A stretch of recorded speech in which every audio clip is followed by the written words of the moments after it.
અયોધ્યા દર્શન કરવા જઈ રહેલા વિશ્વ હિન્દુ પરિષદના જિલ્લા અધ્યક્ષને રામ ભક્તોએ શુભેચ્છા પાઠવી.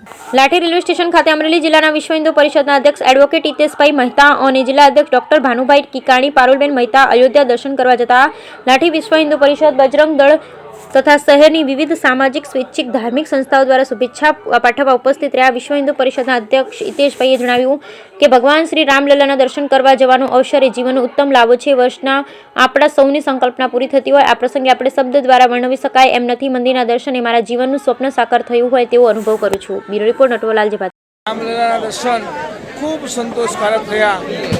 એક અલૌકિક અને વિશેષ અનુભૂતિ પણ થઈ.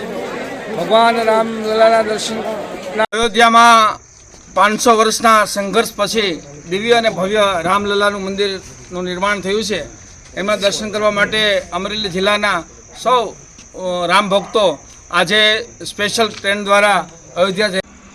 વિશ્વ હિન્દુ પરિષદના પ્રમુખ અને અમારા મિત્ર એવા હિતેશભાઈ મહેતા અને અમારા બેન શ્રી પારુલબેન બંને રામલલ્લાનું ભવ્ય અને દિવ્ય અયોધ્યા ખાતે આપણે મંદિર 22 તારીખે પ્રાણ પ્રતિષ્ઠા થઈ ત્યાં દર્શનાર્થે જઈ રહ્યા છે.